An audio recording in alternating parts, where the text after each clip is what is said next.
Mark Podcast. Shrimp on the barbie. Shrimp on the barbie. Do you respect that? That's corruption. I could make a fake snake. You do not pee in the pool. You do not pee on the barbie. All of myself is clean. Broadcasting from an empty bottle of vodka at Ric Flair's house. Ladies, gentlemen, and everyone in between, welcome to the Hard Mark Podcast, a show where I, Eric Donaldson, wrestling fan of nearly 40 years, introduce one match per episode to my co-host who has never watched wrestling. We talk about the backstory, we watch the match, and then we rank that match on our ever-growing list. The purpose of this show is to see what happens when someone who's never watched wrestling is introduced to its most notable matches. And without any further ado, my authentically sneezing is 1/5 of an orgasm co-host, Flying Ryan Murphy. Is that what you had to put together there? I had to think about it. I was like, oh, was there anything that's jumping out to me from what we just talked about? You kind of did a jumping jack or jumping Jeff right there a little bit. A jumping Jeff? You say sneezing? Who's jumping Jeff? Jumping Jeff. Farmer? Oh, okay. Jeff, that jumping Jeff. Yeah. I thought you were talking about your dad. No. What do you think his reaction would be if you called him jumping Jeff? I don't think he'd understand. Questions. Oh, hey, it's jumping Jeff. You don't think he'd appreciate a little bit of light razzing between friends? No, I think No, I don't. The fuck are you talking to right now? Hey, Jeff, give me some milk. I don't think that'd fly. Oh man, I'd pay you $10 if you just walked into your parents' house next time you were in Colorado. Hey Jeff, give me some milk. And just to see. If my nephew was there, he'd start just calling him, hey Jeff, give me some milk. Give me my Capri Sun, Well, I mean, set the stage for tag along. Just follow his lead. Yeah. All right. No wrestling news. We're just going to get right into it. There's some stuff we could talk about, but there's a lot of meat on the bone here, Ryan. So I'm not going to dilly-dally. We're just going to right into the thick of things here. A thought that we're going to be revisiting during the notes. Ryan, do you have any opinions on the PGA Senior Tour, a.k.a. PGA Champions? Golf, right? Yeah. PGA, yes. Yeah. Just making sure we're on. No, we're on the same page. Yeah. Do I have any thoughts on it? Any general opinions, thoughts? I think it's great. Do you watch it on occasion? I would tune into it if it was on. Oh, is it not on? Well, I think it's more like special events. Oh, is it? I just know that it exists. I don't think it's maybe it's like a tour, but most of the events, you're not going to sit down and watch it. Oh, okay. But how many events do they have a year approximately? Two, three? I'm sure they have several. Oh, okay. But it's, they're a little older. They probably don't want to do a ton. Sure, right, okay. It's on. And there's some names in there, I'm sure Daly's on there now, Sure, I'm sure Tiger's got to be getting up there. Tiger's yeah, but great golfers, the all-timers. The all-timers. The GOATs, if you will. Yeah. Well, we'll circle back around to that. That ties in with what we'll be talking about a bit in a way that may not make sense right now. But you probably don't remember this, Ryan. But the last time that we recorded, you asked that I wow you this next episode. I gave it some thought. I think you will be wowed. Maybe not in the way that you would have hoped, but I think you will be wowed. So let's set the stage here for the match we're going to be watching. The day, October 10th, 1999. Great day. October in the 90s, a magical time of year in the most magical decade of human existence. The place, the redundantly named Casino, Magic Hotel, and Casino in Bay St. Louis, Mississippi. So there's a St. Louis, Mississippi? There's a Bay St. Louis, Mississippi. Oh. Yeah. Interesting. Enough to hold a match. Enough to hold Casino, Magic Hotel, and Casino. Okay. All right. Yes. In Mississippi. Incidentally, a little bit of flavor for you here, Ryan. This venue was later destroyed by Hurricane Katrina. The gaming barge, which was Ryan's nickname back in high school, floated 7 miles away and ended up in a forest. None of these details impact our match today whatsoever, but it adds some great flavor to our conversation. Eventually, the casino was rebuilt in the original location and is currently known as the Hollywood Casino Gulf Coast. Is this sick? I don't know. We should Google it. We should Google image search it. Probably not. I mean, if you're gonna go to Mississippi, like the Mississippi Gulf. Yeah. The Gulf of America, Mississippi style. But before it went all Hollywood on us, and before any of us had ever heard about hurricanes, Casino Magic was home to a legendary wrestling pay-per-view known as Heroes of Wrestling. The premise behind Heroes of Wrestling was simple. In the year 1999, pro wrestling was as hot as it ever been. But a lot of the old-timers from the 80s and early 90s had been left by the wayside. If you take some of those wrestling legends from the past decade or so that aren't under contract to the WWF or WCW, you put on a pay-per-view, you could, in theory, make a pretty good buy rate. You could make a killing off this wrestling boom. Again, think of the PGA Senior Tour, but for wrestling, and you get the idea of the premise behind this. Okay. Yes. Different. Same, but different. Senior wrestling. Senior versus like golfing, you're supposed to be old as shit.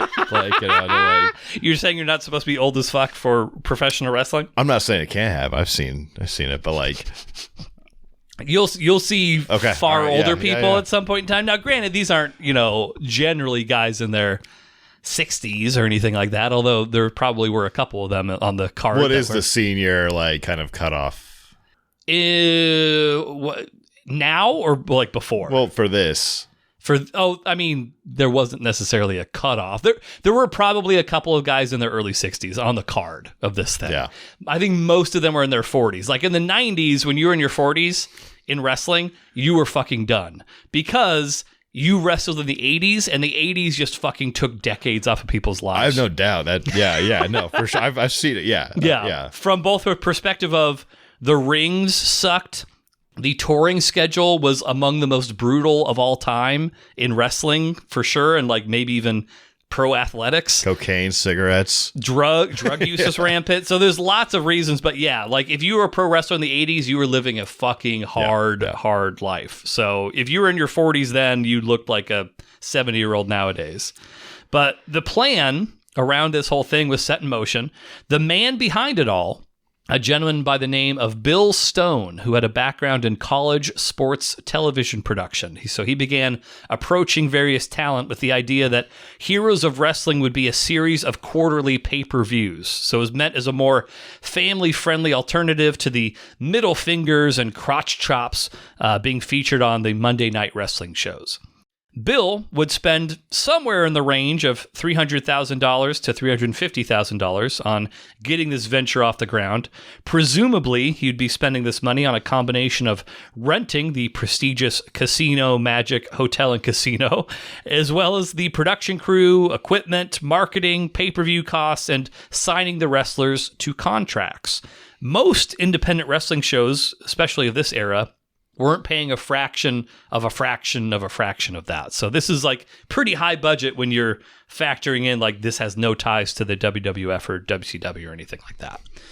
Now, if you're one of the wrestlers on the show, there's a few different ways you could have approached it. Obviously, if you're being signed to a contract, you may want to really bust your ass and put out the best possible product to try and ensure future shows. Another way to look at this would be as an opportunity to advance somewhere else. So even if you don't see a future for Heroes of Wrestling, it's entirely possible that with a good showing on pay-per-view, even a smaller one like this, you could potentially get yourself some buzz and be picked up by a larger company down the line. So again, you could look at it a few different ways. But there's a third method too here, Ryan, which ties in with the term we have not explored on this program, which is a money mark. So in wrestling terminology, a money mark is someone with deep pockets that can be exploited to fund a wrestling promotion.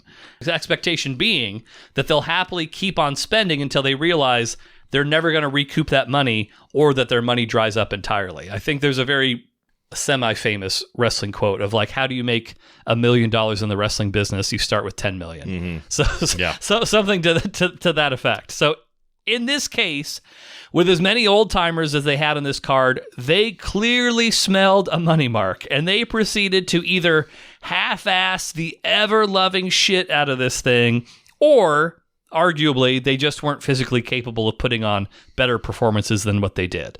In many cases, it was difficult to tell. For the matches themselves, virtually everybody on this card wrestled like they were fucking underwater. Additionally, being on a Mississippi gambling barge, it would seem that there were a number of extracurricular activities taking place before the show got started. Yeah. And I could tell you what some of those things were, Ryan, but it's probably more effective if I just show you, arguably, the best example of how much a shit show this became. A man who spiritually probably best represents our program, someone who we've seen several times, but it's been a minute, Jake the Snake Roberts was set to appear on this show. Now, I've mentioned this previously, but it bears repeating. Jake Roberts had his fair share of problems with drugs and alcohol over the years, to put it mildly. Well, you're never going to guess what happened. When they took Jake, they booked him on a wrestling show inside of a riverboat casino. Let's take a look at that right now. Yeah. Thank you, gentlemen. Back here I have a man of legendary proportions, a man, Jake the Snake Roberts. He is a man that you all recognize. He's a legend. Come on, Jake, get on in here. The folks want to hear from you. What I'm saying right now is this. You know, you go to a casino, and everybody says, well, gosh, a casino, you should gamble. Let me tell you something, Anvil. You don't want to play cards with me because I'll cheat. Okay? I cheat. You want to play 21? I got 22. You want to play blackjack? I got 2 of those too. You want to play aces and eights? Maybe I got too many of those too. Bottom line is this. You do not gamble with me. The only time you should gamble is this. Listen to me. When you walk in a casino and you want to gamble, the main thing is you should realize this.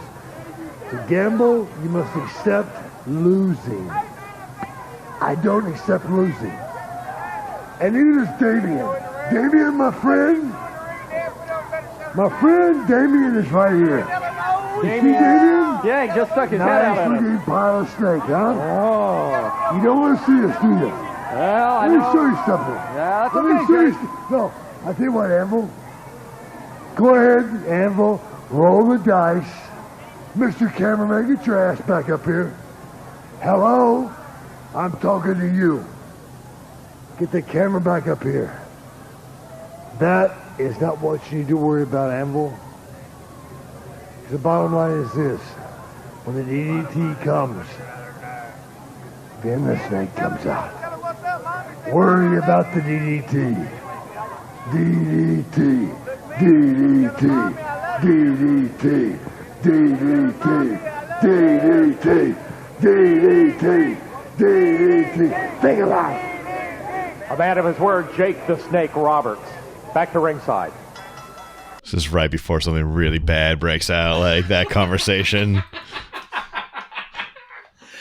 If somebody's at a bar with you, they just start chanting DDT. I would just. The arm over the shoulder, like right. Oh, for sure. You know, like that's a sign that you need to exit the premises. Absolutely. Thoughts on what we just saw? Should have posted that one first. I guess so. Maybe that should have been against paintball. Yeah. I'm not sure. Could have had a run there. Absolutely. We'd be at 8 wins for wrestling at this point. I mean, it's not a shock to you that he's fucked up. I mean, that's pretty obvious. That is shock. Oh, he was fucked up? Yeah, if you can believe it. Was there a standout moment of that promo that he just cut?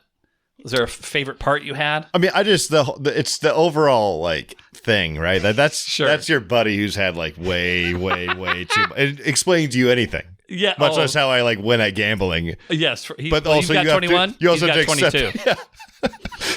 But also you have to accept losing. Like I don't accept losing. Yeah. But you got blackjack. I got 2 of those too. Yeah, it's nice.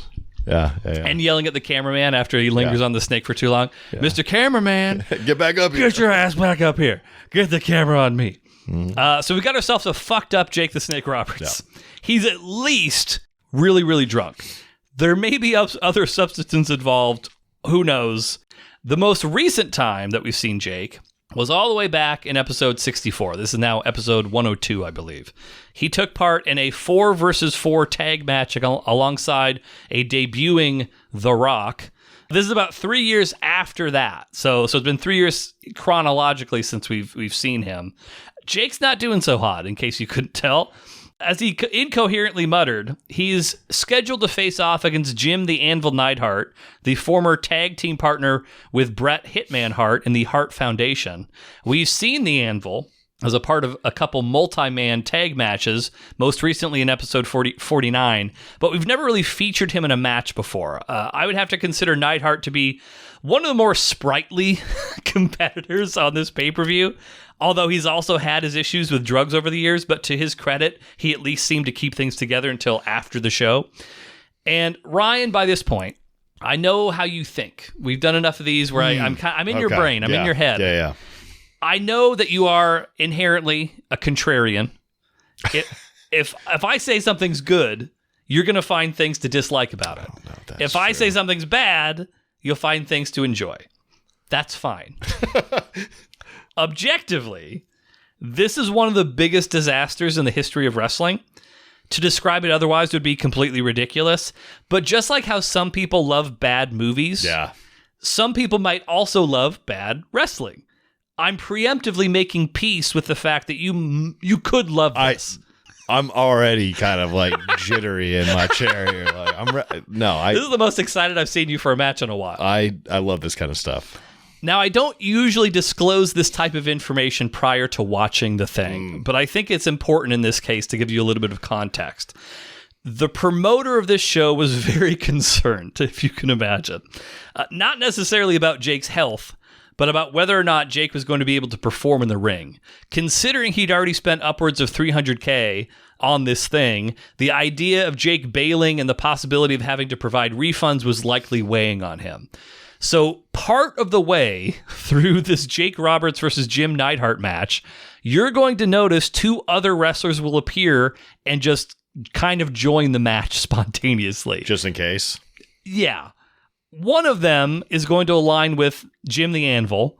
His name is King Kong Bundy, nicknamed the Walking Condominium. King Kong Bundy, as a quick background, had one of the more interesting trajectories in WWF history. He was involved in the first WrestleMania in 1985. He actually set what the WWF claimed anyway, was the record for the fastest victory in history at 9 seconds at the very first WrestleMania show. So, like, my kind of match. Featured, exactly. Maybe we'll do that next time. He proceeded to then main event WrestleMania 2 the next year against Hulk Hogan in a steel cage. So, not really anywhere to go but down from there. And WrestleMania 3, any guesses what he would have been up to at that point, Ryan? No. Well, if you would have said he was in a 6-man tag match with 4 little people, you would have been correct. He'd leave. Next time. He'd leave the company shortly afterwards, and he'd eventually reappear during the wastelands of the mid-90s WWF. But maybe more notably, King Kong Bundy had guest starred on Married with Children. Was that ever on your radar, or were you too young for that? No, I didn't really watch it, but I know what it is, yeah. Al Bundy, the Bundys, were named after King Kong Bundy. The creators of the show were actually big wrestling fans. I won't say who had the better sitcom cameo between King Kong Bundy and Vader. There's a conversation to be had. The other person to join this match is named Yokozuna. Although, to be fair, due to a fear of a lawsuit from the WWF, on his match graphic, he's officially referred to as the former Yokozuna, although they basically just keep calling him Yokozuna on commentary. Bundy versus Yokozuna had been the advertised main event of the show, but due to the aforementioned reasons, things were changed on the fly, and they were added to the Roberts versus Neidhart match to make it an impromptu tag team contest. We've also previously seen Yokozuna. That was back in episode 36 in a match against Bret Hart. At that time, he was billed as weighing 505 pounds, which I think was pretty accurate. Since then, Yoko has continued to balloon bigger and bigger, with the rumor being that he was consciously attempting to become the heaviest wrestler of all time. The WWF had serious concerns of Yokozuna dying while under their umbrella, or even worse, while in the ring, and they proceeded to cut ties with him in May of 1998. By the time of this event, over a year later, he's got to be well over 600 pounds. He makes King Kong Bundy, who's massive, look like a regular svelte gentleman by comparison. Sumo-like type of Yes, look he's here. Samoan, but so he wrestles as a Yokozuna, which is like a Japanese sumo wrestler, yes. But yes, he's consciously trying to gain more and more weight. Yeah. So, because of Jake's issues, the match will start as a one-on-one contest between Roberts and Neidhart, eventually become a tag match between Jake the Snake and Yokozuna versus Neidhart and King Kong Bundy. One more thing, if this couldn't be any more of a cluster, both Bundy and Yoko had it written into their contracts that they were not allowed to lose. On opposite sides. So neither of them contractually were allowed to lose their matches. Right. So which lends to the question of like, oh, well, if they're the main event, what are you going to do? They probably would have just done like a double count out or some bullshit like that. But like neither of those guys can lose contractually, which as a quick aside, come on, what the only in wrestling? So ridiculous that you saying I can't lose a fake fight. But anyway, imagine any other form of entertainment where you have it written into your contract. Also, for any aspiring wrestling promoters out there, I wouldn't recommend allowing that to be negotiated into your contracts. But that's our match. We're in a Mississippi riverboat casino filled with drunk hillbillies, so we're going to see what happens in Bay St. Louis. Quick data. You're on a 5-match win streak. Your record is 6. That's my all-time record? Your all-time record is 6. And I've been on... You've hit that 4 times already. This would be the 5th time that you would hit a 6-match win But I streak. haven't gotten to 7.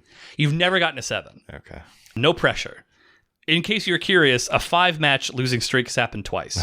Thanks. Oh, yeah. You're welcome. Appreciate it. 63, 43, and 3. Yeah. This is our 110th match. It's the first match in Bay St. Louis, if you can believe it. And again, you're on a 5-match win streak. So that's everything. Any thoughts, questions, comments, concerns? No. Let's do it. Okay. Well, this is an historic night, the first ever Heroes of Wrestling. And Jake the Snake Roberts, very, very crafty, maniacal, devilish, and calculated. Wait a minute. That snake is getting out. Where is that snake? That snake is moving. Hadn't gone very far yet. Yeah, I believe the Fostone lawyers do not believe from a legal... He's bringing it out right now. Oh, my God. I'm out of here. Wait a minute. Look at the size of that thing. 14-foot python. He's showing it to everyone, and the Anvil's out of here. Well, Jake the Snake right now having a bit of a good time, I would say, with Damien out of the bag. What's King Kong Bundy doing here? He's in the next match, the 1,000-pound war with the former Yokozuna. Wait a minute. He's saying he's going to talk to Neidhart. Wait a minute. King Kong Bundy's playing with the snake, slapping the snake around. And he's agitating that snake. Why would you do that? Let me go ask him? No. Why don't you go ask him?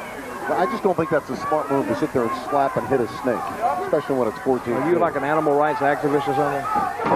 No, but I still don't think that's a great idea. I bet you're a tree hugger too, aren't you? Not animal. Oh, it's the former Yokozuna. Wait a minute, we got another guy coming. Look, Yokozuna coming down to the ring now. It better not be 3-on-1. He's the size of Mount Fuji, and he is hammering the Anvil into submission. And he's erupting right now, too. All the while, Bundy and Jake the Snake are mixing it up. He got him in the short ribs again. A big splash. That's 500 pounds. 1, 2, 3. Okay. Bundy pinned him. They got him. King Kong Bundy the winner. Excellent. Excellent, King Kong.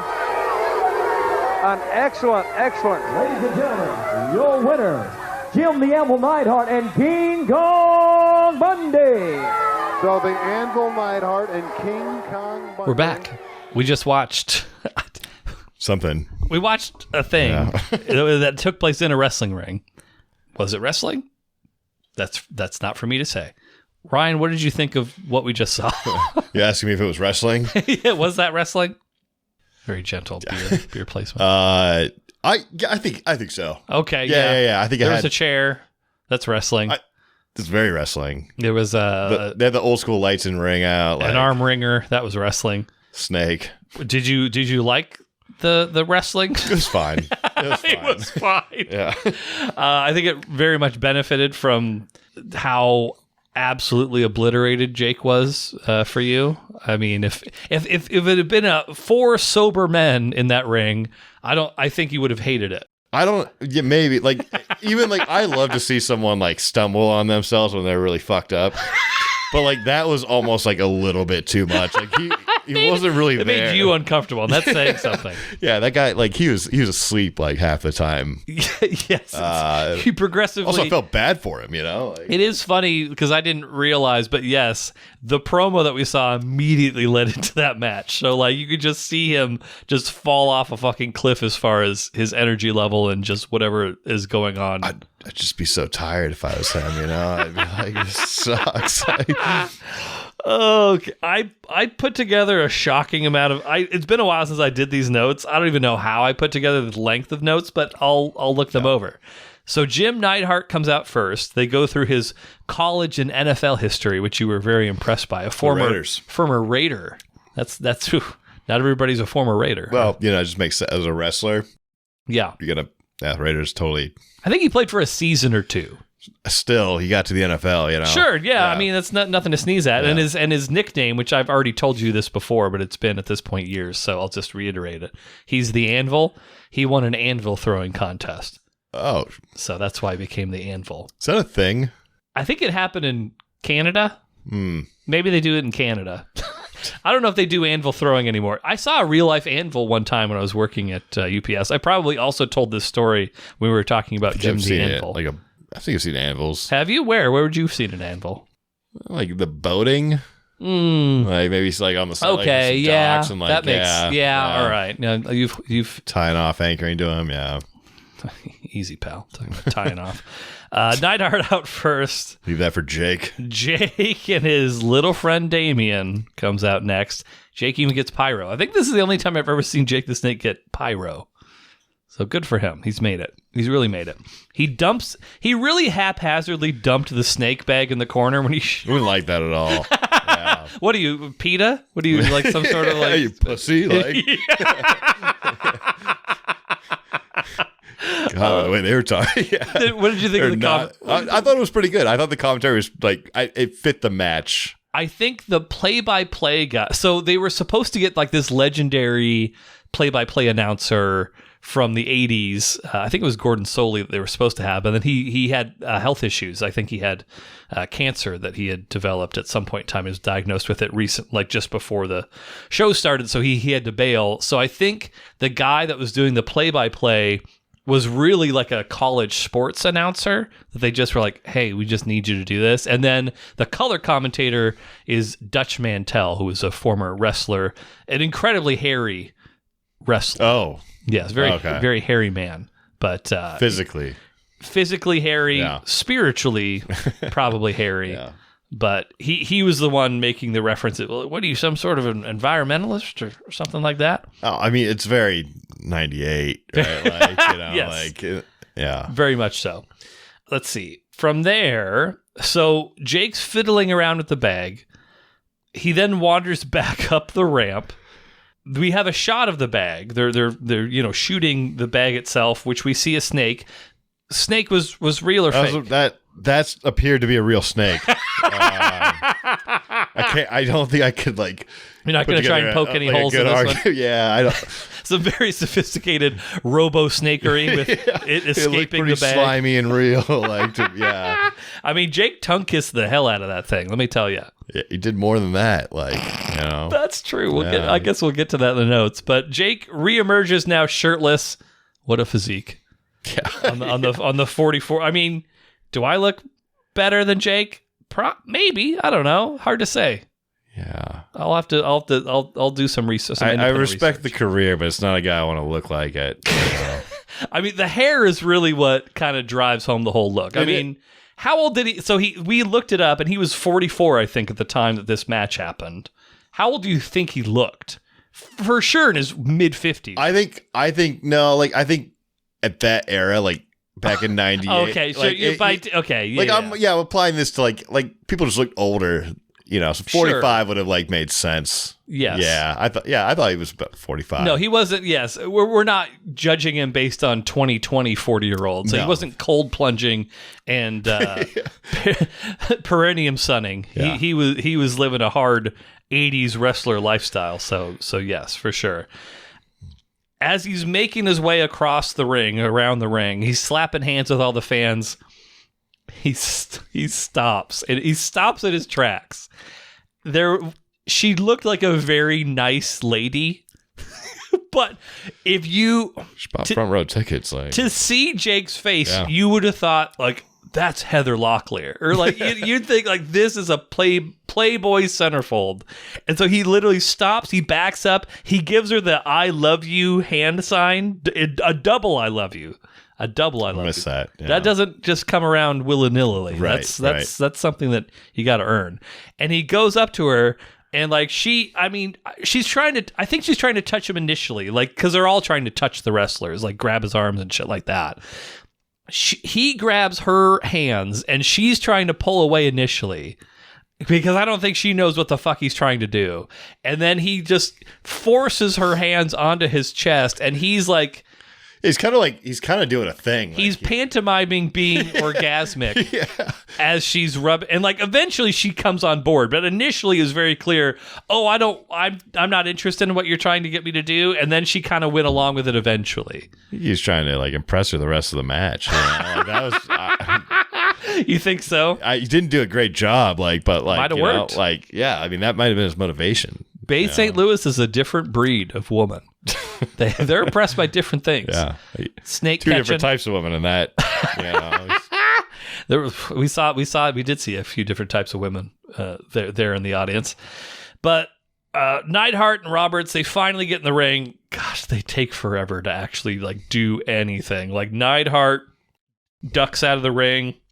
Eventually, did they ever do anything? Depending on your definition of a thing, they did an arm drag. I don't know which one did it on which. I can't remember that, but one of them did an arm drag on the other one.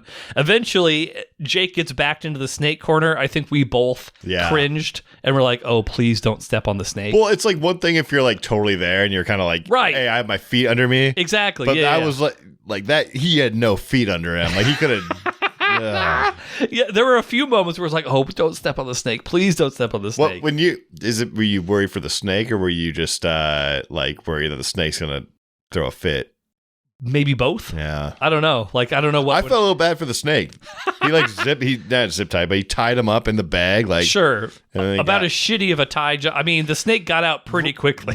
And it was a theme. You know, it was better than the wrestling match. Was like watching that snake get out. Probably 30% of this match was just shots of the snake, which, I mean, hey, if you're into nature documentaries, it's not the worst thing in the world. But Neidhart starts firing away with various punches. Jake is kind of constantly teasing, like, I'm going to get the snake. What happens when I get the snake?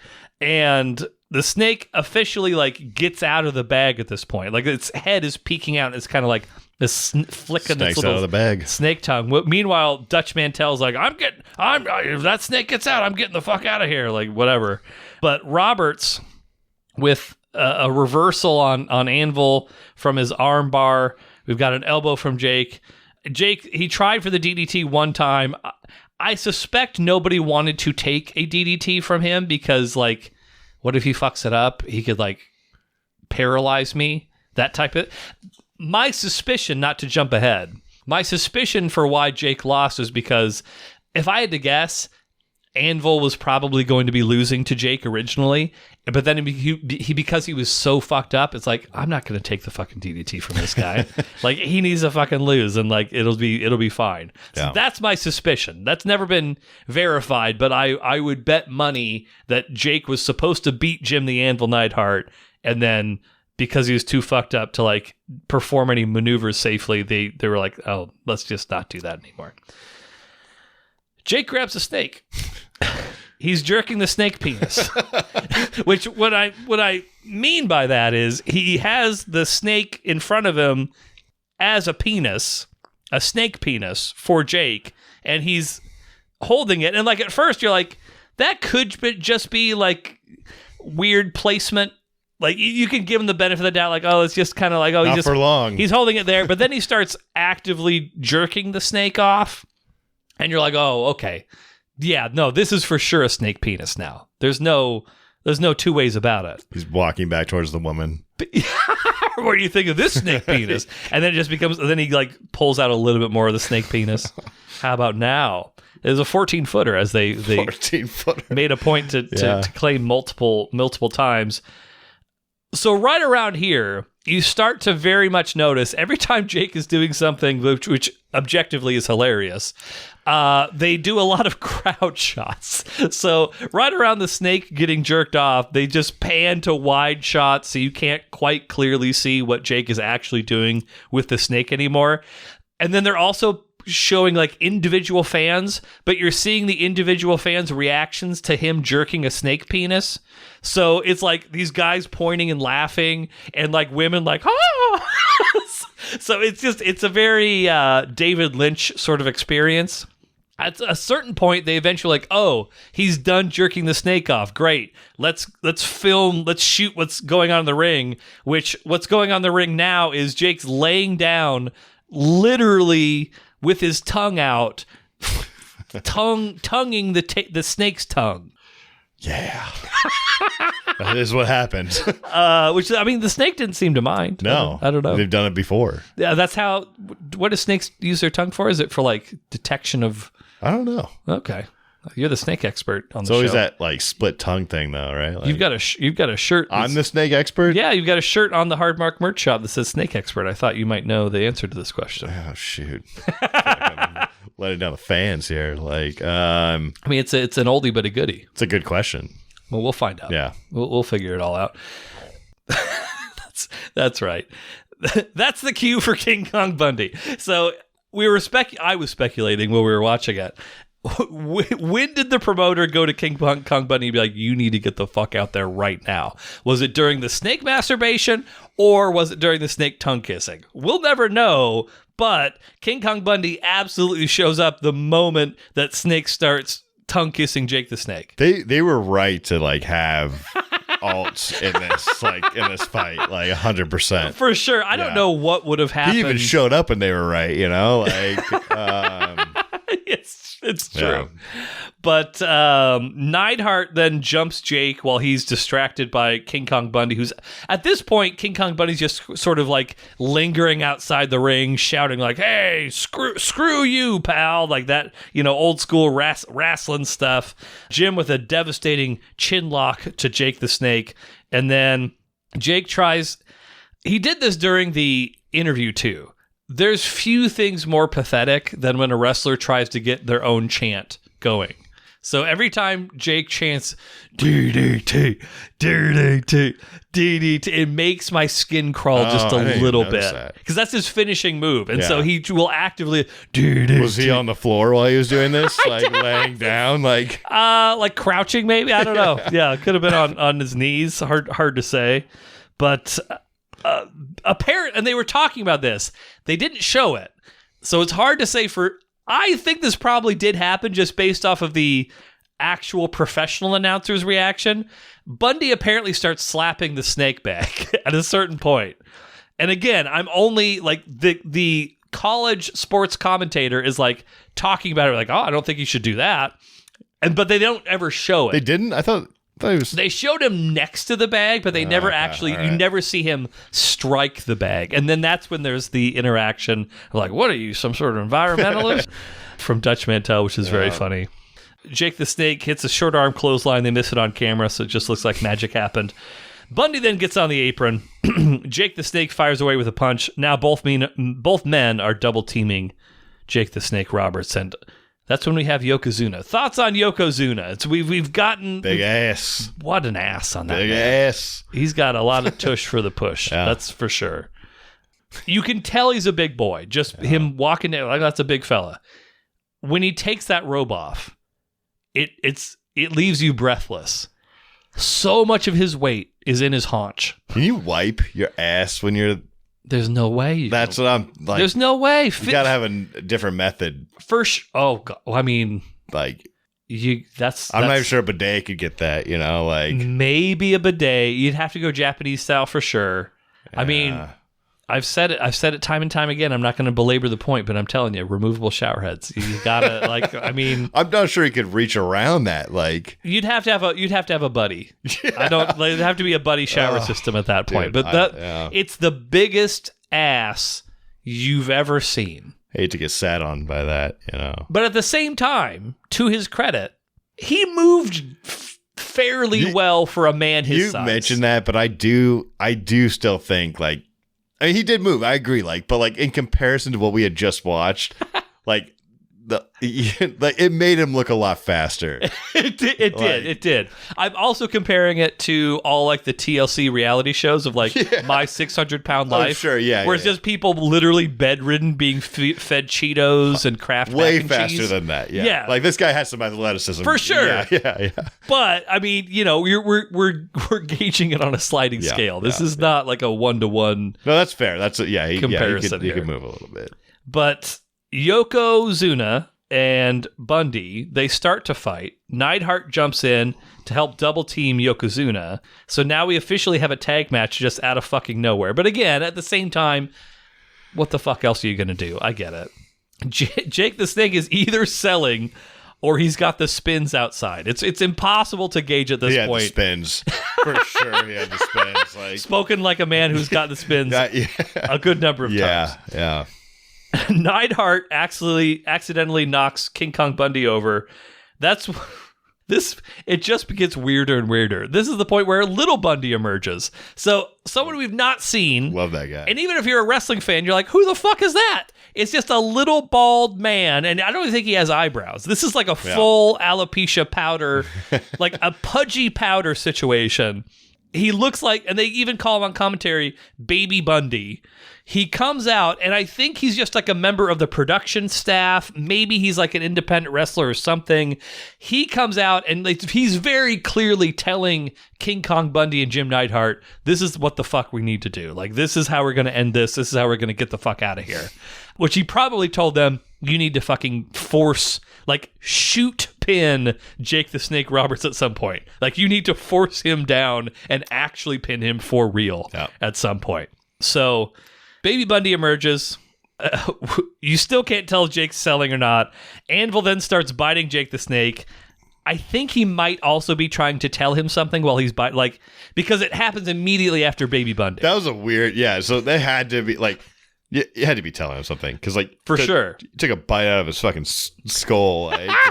Which wrestler would you least like to bite? Would it be Jake the Snake? Is there a wrestler at that point? I would hate to have bitten him.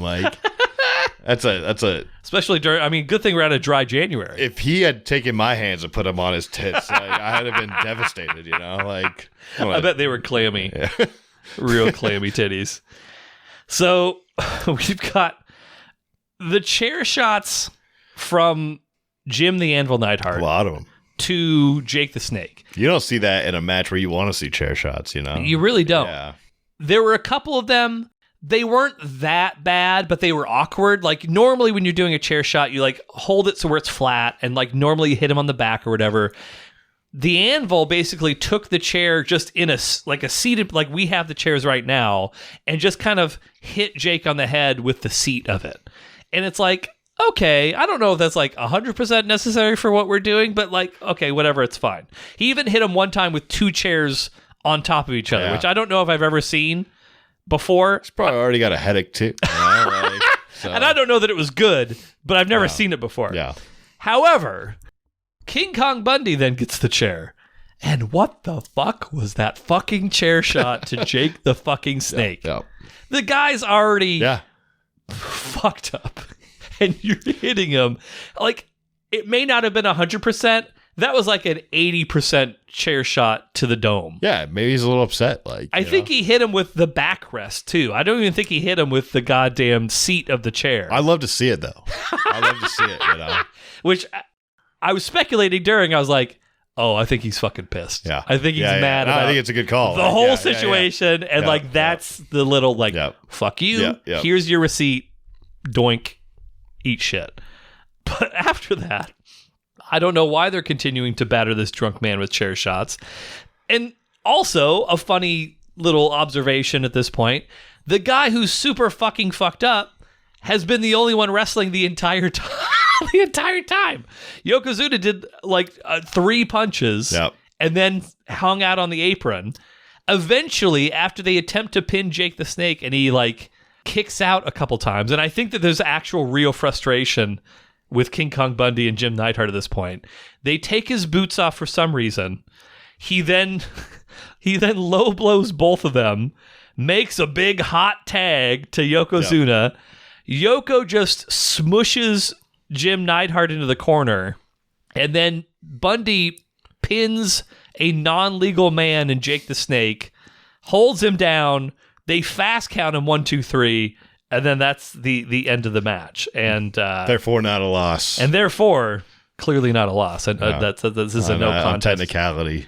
And the match ends, and Bundy and Neidhart leave.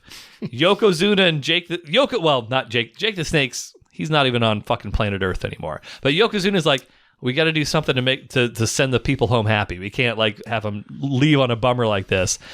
They take little Bundy.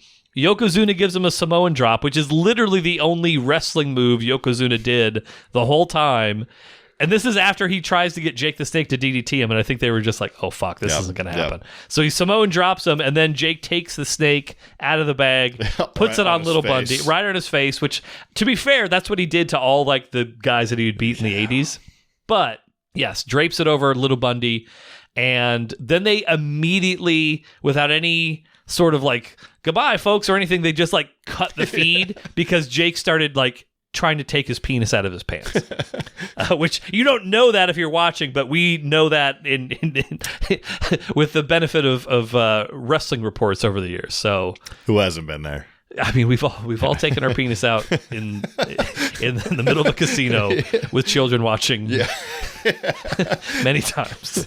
But that's the match here, Ryan. Couple last things, then we'll rank it. All but one of these men have since passed away. Do you have any guesses who's still alive of the 4? Is it little... I'm not counting little Bundy. Bundy. This is Jake the Snake, Yokozuna, King Kong Bundy, or Jim Neidhart. Big Bundy. Good guess. Jake the Snake Roberts is still in February of 2026. Still kicking. You know, like... Probably he's sober now. When did he... when did he sober up? When did he sober up? Gosh, between 5 and 10 years ago. Is he like out there doing stuff now? Is he looking all right, or is he's involved in? He sounds like if you hear his voice, it's like rough. He looks like surprisingly decent. Yeah, I'm surprised. Given I would have figured he'd be dead like within. He's said as much. He's like, I don't know how I've lived when all these other wrestlers have died. Like it's. I mean, there's documentaries where he was like actively smoking crack on the documentary. He didn't look like he's been through the ringer, so it's shocking. And then as a quick little follow-up, a little button on this thing, I'm going to hold off on this last little morsel of information, but let's get into the ranking. Yeah. Let's rank this thing. This fantastic little piece of business. So amazing. I mean, you got to put it, probably got to be okay. You're going to say okay. Okay. Yeah, probably towards the... I mean, I do like the style of it. There's something about that like wrestling style that just like speaks to me a little bit. That is what wrestling is. You're talking about like the dirty, dingy casino? Yeah. The ambiance of the casino magic? Like the few lights that were in there, the dim crowd, like, you know... the classy these are lady real who got comp tickets. On a date, you know, like... Shout out to that lady. I wonder if they're still together. I mean, somebody find her so we can cancel her. So okay, probably let me go down to the lower end of okay. All right, so we've got another Jake the Snake match in the okay section. Jake the Snake versus Bob Werner. That's where Jake the Snake. So the match itself was like a total nothing match. It was a total squash, but at the end of the match, that's when the Cobra got sicked onto Macho Man Randy Savage and like literally gnawed on its arm. So that's that. Then we have a Vader match. Vader versus two guys where Vader, I don't think he technically broke one of the guy's backs, but he thought that he did. The guy was temporarily paralyzed. It's hard to put anything above Vader. So below Vader. So let's see what's below Vader. Below Vader is the last match we watched. Shawn Michaels versus Triple H, the street fight. I don't really like that match that much. No, you didn't. Yeah. No, you didn't. You really didn't. I think if I'm just comparing like 1v1, I like this match better. Really? You like this match better than Shawn Michaels versus Triple H? Okay. Yeah. So this is then... It's ridiculous. I mean, and that's totally organic too. So I mean, I can't fault you for. Thanks for saying that. Yeah, I'll vouch for Ryan. He did not. Yeah. He didn't pre-plan any of these things. So this is the new 82 then. Yeah, that's probably fine. I think it's a fair place for it. Okay, new 82 for Ryan. Great. For me, I don't think it's gonna be that high for me. I mean, this is for sure either awful or trash. I mean, like I understand the novelty, and I'm not gonna begrudge you for it. But this is, oh man, it's bad. It's so bad. As bad match, but there's been worse. There has. I don't think it's going to be the bottom of my list. It's definitely no Mega Powers versus the Alliance to end Hulkamania. That was like a 15-minute. That was also a Mississippi match, if I'm not mistaken. Was it? I believe so. But that was like 50 minutes of just kicky, punchy bullshit that went in fucking nowhere. Oh yeah. I would literally do anything rather than watch that match again. Anything. I would have Ryan. I would assume the sneeze position for Where Ryan do I before I'd rewatch. Where do I have that? Is that also down there? It's low, but it's not bottom. You have it number 100. Mine's at the absolute bottom at 109. I'm gonna put it. It's my new 107. Well, oh, that far down. Yeah. Okay. Like there's calling it fun feels wrong. There's a little bit of like enjoyment to be had of like, oh, this is really going off the fucking rails. But I don't get a whole lot of enjoyment out of it. Everyone likes a train wreck, you know. Yeah, I understand that. I mean, that's probably the only quality that makes it not towards the very bottom. But it was way longer than it needed to fucking be. This Nothing match fucking happened. Yeah. This wasn't even that bad as far as lengthwise. I'm surprised. Maybe it's just been a while. I've subjected you to some long ones, I suppose. So I added a new column just for shits and giggles because like a lot of times you'll ask me like, oh, what do wrestling fans think about something? And it's like, it's hard for me to say, because like I can answer that in a lot of cases, but I don't necessarily agree in some of those scenarios. Like my opinion's different than from what like a normal average wrestling fan would think about it. But to kind of get you that sense of what an average wrestling fan or these maybe average is speaking a little out of turn there, but a very online wrestling fan. So you're familiar with IMDb? Yeah. There's essentially an IMDb but for wrestling. And it's called Cage Match. Oh. So what I did was, and not every match has a cage match ranking. Yeah. So I think the match has to at least be 5 minutes long.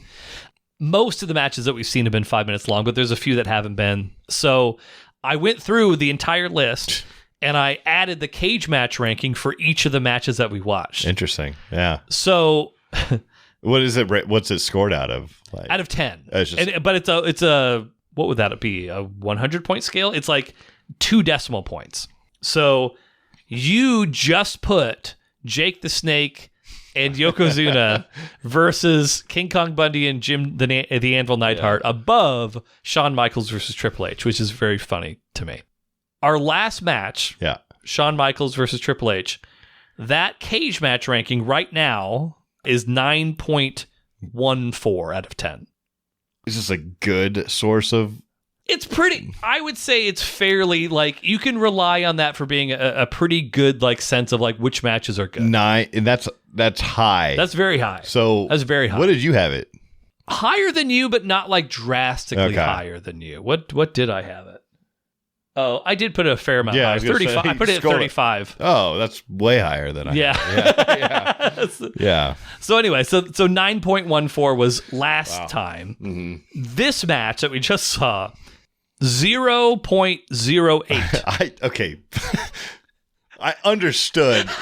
I don't like I can understand that rating. I'm gonna have to get acclimated to the scale here, like on some of these matches. I just think it's a fun wrinkle to add to it.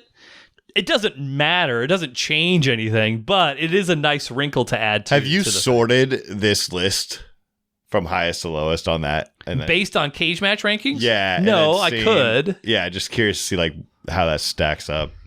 I mean, while we're talking about it, let's just look at your amazing section. Yeah. And maybe we can look at awful too. We just look at the very top and the very bottom. So your very top match, Rob Van Dam versus Jerry Lynn, has a very good ranking, 8.36. Behind the last match. Yeah, 8.36. So still lower than the Shawn Triple H match. I mean, that's not a bad ranking. I think all of your matches in the amazing section, like what's the lowest? It's Rock versus Mankind, where Mankind wins the WWF Championship. That's my lowest, or that's the... So that's your second place match in your list. That's the lowest but on of the cage match rankings, it's rated 8.14. That's the lowest. Of your amazing section. Yeah, okay. So, yes. And then if we to go to the very bottom of your list, Andre the Giant versus Kamala, which honestly, I totally coast. That match is fucking garbage. But the cage match ranking is 6.92. See, okay, this is all fucked up. Like, I don't know if I trust average wrestling fans. Like, and then Steiner's versus Harlem Heat. That's a weird one-off. I'm not even going to count that against you. But most of the other ones that you put in awful are ranked very poorly. Like Jenna Maraska versus Queen Charmel. That's third from the bottom. That's 0.18. Yeah. So still a little bit better than Jake the Snake versus Jim Neidhart, but. Terrible Ted the Wrestling Bear didn't get a ranking. That's a fucking shame. That is a shame. But we can delve into that more next time if you're so inclined. But I'm going to start collecting the cage match. Interesting. Like, look, I like that. Yeah. Yeah. So there you have it. We got to finish it out, Ryan. Yeah. I know it's sad. It's so hard to say goodbye, as Boys to Men once said. Do you want a muffaletta for the road? No. Okay. What's your heart set on for food once you leave here? Kind of want Arby's again. Are you a mobile app guy? No. Oh, okay. I hate the mobile app. But you get so many good deals. Yeah, but like I shouldn't have to use the app to get the good deals. I don't disagree. You know, that was my thing. I used to get $1 McChickens, when I went home. Can't do that anymore. That's a shame. Can't even do it on the app. That's true. What am I supposed to be driving and like punch it in? Like, it is a big pain in the fucking ass. Yes. Yes. I grew up in the 90s where we didn't have to do this. Kids these days with their apps. Totally ridiculous. Eric's Wisdom Tree. Follow up to something you were very opposed to this wisdom before. You'll probably still be opposed to the original piece of wisdom now. Okay. So this was a long time ago. I said the way to tell if somebody is truly an old person is whether or not they will jump. I don't remember this one. This was a long time ago. Okay, all right. This was very early wisdom trait. But I don't see old people jump like ever. No, you never see old and I people get jump. that. You've turned the corner on this wisdom. Oh, I completely understand. Like like I won't jump either. Like that's true. You're past the jumping days. Oh, and I used to love to do a 360 off the porch. Oh, okay. So you've moved past that now. Yeah, I don't do that anymore. That's fair. So that was my barometer of like, are you old? Do you jump? Or if you don't jump, then yeah, you're old. I have a similar sort of tie to middle age now. Okay, because I think I fall within this category. Yeah. Middle-aged people do not make fast head movements.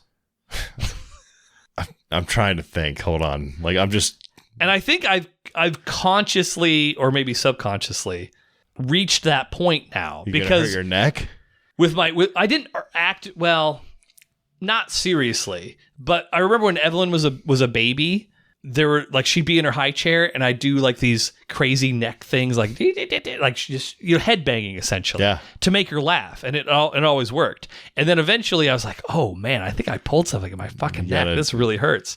And now I find like I don't ever do that at all. And I'm like, oh man, I think this is like a middle-aged thing. I think my days of headbanging are officially over now. I mean, I don't know. I think, okay.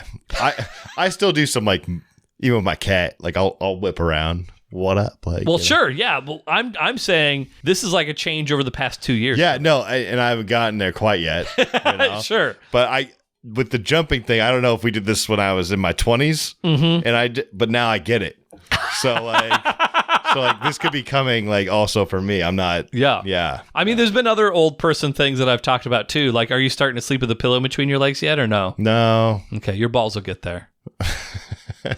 Do you cross your legs fully when you sit, like, you know? Is it like I always heard like fully? This is the guy way to do it, and if you do this, I go a full man spread if I cross my leg. Like my cross-legged is this. Yeah, I don't even know if I can do it full anymore. I don't. This is uncomfortable, but like, that doesn't look this good to me at all.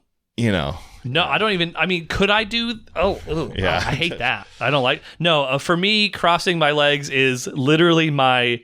What is that bone on the side of the outside of your ankle? Whatever that is, that's resting on like my thigh.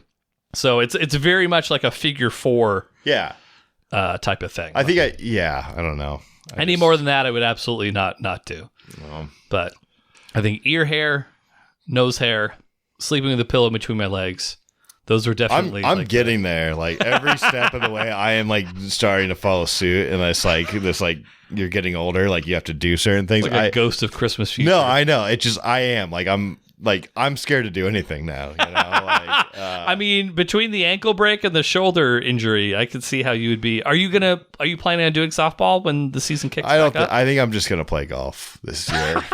I think I'm just gonna strictly stick to golf. Okay. So you don't think you could just take it a little bit easier playing softball? I could. I just those guys are kind of competitive for softball, and like if I don't dive for a ball, it's gonna be like, why didn't you get that? Well, like I'm not gonna break my shoulder again, you know? Like that makes sense to me. Yeah, they're putting more pickleball courts at our local park. Pickleball's getting big. Yeah, that seems like a surefire way to break an ankle. I wanted to state something too on this really quick, please. Just I dealt with it on the way here, but like I'm tired when you get something and they like overwrap it or over contain it, and you gotta like bust out pliers to get it open.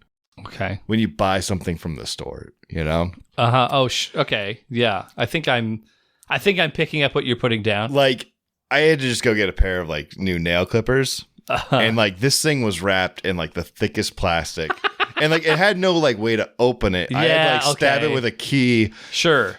I was very frustrated. There's few things worse than the sharp ass plastic that you basically have to like tear like Hulk Hogan's shirt. Oh, dude, that's the worst. Also, I got a set of new silverware, and like this thing is like every piece of silverware 2 times it's zip tied on the bottom and the top. Wow. And so I bought this probably like 3 weeks ago. I'm like, I don't have any pliers, and I tried to cut it with scissors. I tried to like cut it with a knife. Oh wow! I can't get this thing off. I'm like, I'm gonna have to call someone with actual like tools to like get like. Why are you tying it down this hard? Sounds like you need to call Jumpin' Jeff Murphy. I would have called my dad, but Dad, you got to come over. Like I can't. You gotta get the silverware open. Catch the next flight. I just don't understand why the need to like restrict it so hard. At first, I was like, I don't know what he's talking about, but now I know exactly what you're talking about. As someone who's received many children's gifts where it's like the worst plastic in the world, insane. Because there's definitely like there's the where it's fully formed and molded, where it like comes off in one piece plastic. That's super nice. But yeah, what you're describing, that shitty plastic where it's like welded together on the edges, and it's like, what am I supposed to do with this? I don't know. It just I don't get. I wouldn't have brought it. I just ran it right before I came here. I was like, it's fucking pissing me off. Like, do you need to use my trimmers? Your trimmers? My nail trimmers? No, I got it out. I used my key. I almost broke my key. Like my car key. That's the only key I had. I was like, this is gonna bend, and it's gonna cost me $400 to like. No. It's just insane. Anyway, I just don't like that. And I still only took the forks out of that thing. The spoons and the knives are still in there. I barely cut through one of them. Like, and I could have like slit my hand open. It's true. Yeah. So anyway, your cat would have had to drink your blood off the ground. They do that, right? That's the thing that cats do. They say they'll eat you. Only one way to find out. Yeah. Rate and review us. Yeah. Your preferred platforms. Again, thanks for everybody who's already done that. Subscribe to us various places. But if you are not hard, get hard. Once you get hard, stay hard. Not for that long.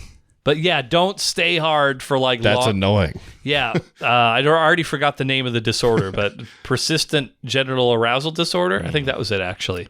If that's your problem, PGD. Yeah, masturbating may not help. So if you get a persistent tingling or throbbing, tell a doctor. Talk to a friend. Talk to Ryan. He's on TikTok. RJ Murphy 1922. That's not it anymore, though. Is It's it? not. Yeah. Okay, I forgot. Yeah. That's all, folks. I love to see someone like stumble on themselves when they're really fucked up.